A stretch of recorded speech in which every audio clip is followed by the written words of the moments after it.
All right, sitting here with Mighty Mike, my father. So this is an interesting one because this will be a 4-year period, 1992 through part of 96, before the infamous Bonanza crash, which we'll talk about at the next episode a little bit more.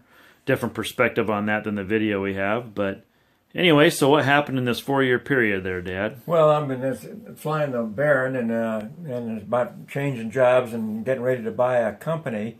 And so I was bringing the Baron home for one last time, and the Baron is interesting because it sits lower to the ground, and the two-bladed props are really close. So pulling up into my hangar, I chipped off one of the blades, the tip of it, so it was become unflyable, and I parked it. And so from then on, I was flying that Grumman like this, so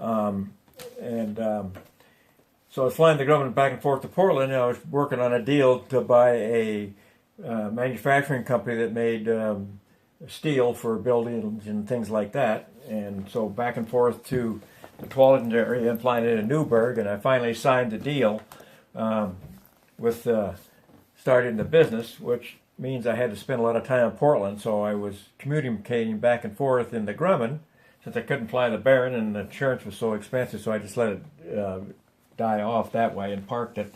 And I think one of my key flights down there is when I signed the deal on the manufacturing company and got an apartment down there and so forth to fly back and forth with the Grumman. And then the Grumman is a great little airplane. It's a two-place A1AA. It has a 100 horsepower engine in it. When I got it, I was able to not overhaul the engine but top it. That's interesting too, because when I bought the Baron, I topped both of those engines too, and that was relatively easy to do. But it turned out that the cylinders on the Grumman, the rings were like $500 a set. I mean, I couldn't believe it. I mean, they'd be that much more expensive than they were on the Continentals. But anyway, so we got the Grumman and flying that back and forth for a number of years, and fly it up to check on a boat that I had up in Seattle and back and down and forth and all that. And then you were flying it into Aurora down there because you had an apartment down there when you had the steel plant, right? Yeah, we fly into Aurora, or sometimes I go into Newburgh if I wanted to go directly to the plant and wasn't going to spend the night. And so then flew into Aurora, and it was a great airplane to fly because it was very, great fuel consumption. It's about an hour-and-a-half trip from the Seattle area down to the Oregon area and Tualatin, where the plant was. So it was great. And then with the Baron, you weren't flying it because you didn't have insurance on it because you were a little poor at this time with your investment in the steel company, right? Right, it was poor, and that company cost me about $700,000 in loss. So ultimately, I ended up moving from that. At the same time, I was a partner in a consulting company in the Seattle area, so I was kind of doing both jobs. And I'd used the Grumman to fly. For example, I had a consulting job with the port of Bremerton, and another one with the port over in Moses Lake, and I'd fly it over there. I mean, one time I was flying the Grumman over there, and the radios were too good on the Grumman, and so I couldn't fly into the main airport at Moses Lake, but the radio quit on me, and that was the airport where the Boeing test a lot of their aircraft over there, and so I had to end up with a non-controlled airport. But I did work with the Moses Lake airport people and their ports and lakes and stuff like that, back and forth with the Grumman, and then we'd fly it over to work with Sage, which is a company that makes fishing poles and all over the West. And many times Jeff and I would get together and we'd fly around the local area and he would fly it. In fact, I remember the story when I first got to Grumman. I don't know, I probably told you this one, when we were flying out of what's that airport, Jeff, that's just to the south of the McMinnville? Yeah, McMinnville. In Oregon, that when we were flying in? Oh, yeah. So Jeff and I were flying in. I said he was probably about 12 years old, something like that. And I said, Jeff, you're going to fly the airplane. He flies it better than me, so I said, let's land the airplane. So we were on downwind, and he said, yeah, Dave, take it over, take it over. No, you're okay. We'll just turn it on to final. So we flew it on to final. He said, take it over, Dad, take it over. Oh, no, my God, I can't do it. Take it over. And then turned on to final. And to land it, says, Dad, you did it, run back to the final. Take it over. I said, you're going to land the airplane. And he did. And it did a great job. And he taxied it out, and he took off. That was, I think, Jeff's first landing in an aircraft, but he did great. Screaming all the way, though. Yeah, I remember that. I'm like, man, you're actually going to let us die. Yeah. So, but you knew better. Yeah. And that was funny. And then if we go down, we're flying this back and forth and back in my consulting company, which I was making pretty good money with that. And ultimately, finally I sold the Baron in 94, and the guy came and fixed the prop and took it off with getting a special release by the FAA. There's more to this because a local guy offered me money for the thing, but he said, I turned him down, and he turned the guy into the FAA to say, no, they can't fly that airplane with the prop not being totally redone and relicensed.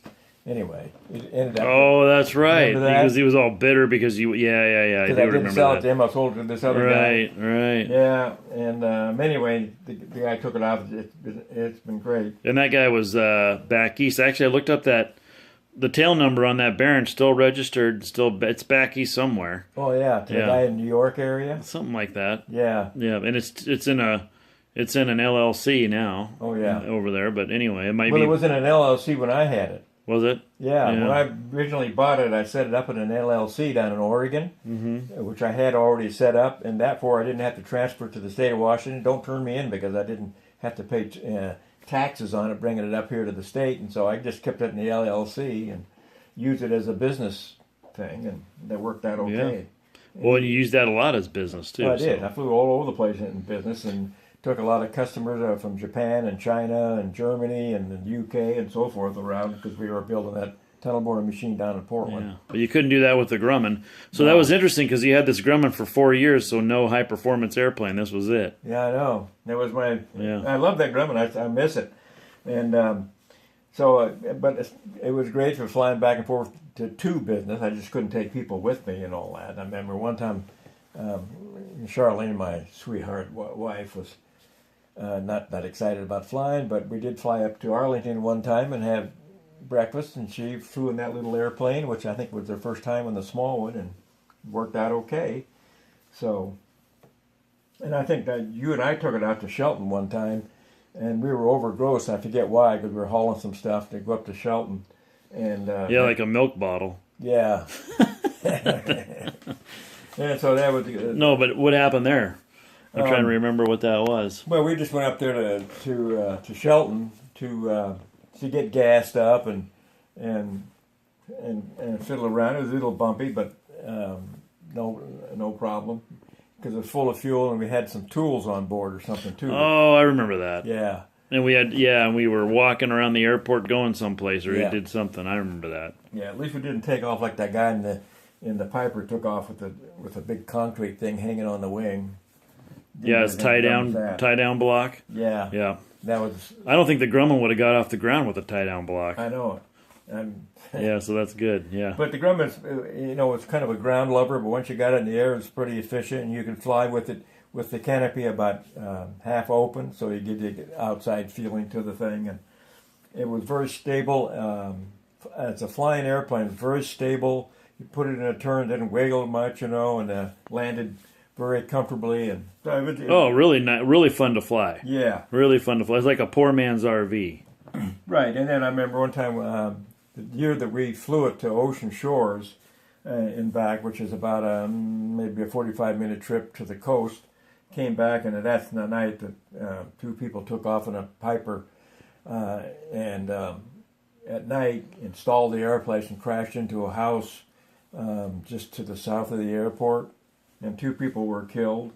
Really and it burnt this house to the ground. Yeah.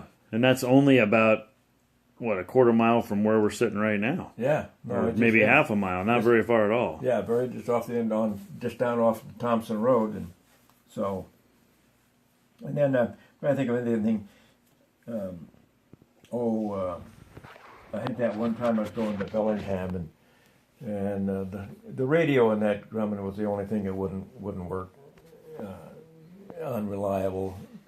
So it crap out. So I had to wave my fingers at these controlled airports to get in and out of there, and then going into one local place, I left my briefcase on the wing of the airplane and took off and had to fly back to get it. So, where'd the briefcase end up? It was in Moses Lake. Okay. And I was on a business trip because I was working with them on a consulting job, and I got on the airplane because it was getting dark, and I wanted to get home here before it got dark in the Grumman, and left the briefcase on the wing and had to fly back and get it. Did you fly back that same day? When or I a different took off, time? I realized that once I got into the air, yeah, that my briefcase is, where is it? It's not in the plane. Uh-oh. So went back. Yeah. Well, then you were overgrossed when you put the briefcase back in there. Yeah. Well, you had a lot of paper, in business. Well, so did you end up making it back, no problem, before dark? No, I got dark, but it was okay. I mean, Crest is a lighted up airport, so it's just the trees at each end of the runway. It makes it a little bit scary if you're not used to flying in here at night, and especially 3-3. Yeah, especially 3-3. So you usually go 1-5, don't you? Or usually, if you're coming in from the north, the trees aren't that bad, but it's a downhill runway, but maybe a 1.5 degree downslope, something like that. So I like to come in from the south, it'd be better. Yeah. And all that. So, and then this is about in '96 now. We're pretty well done with the Grumman, and decided I wanted to move up and get myself a Bonanza, and that gets me into the next story, which we will talk about next time. Sounds good. Yeah. Hey, thanks, Dad. Yep. See y'all. Miss my Grumman.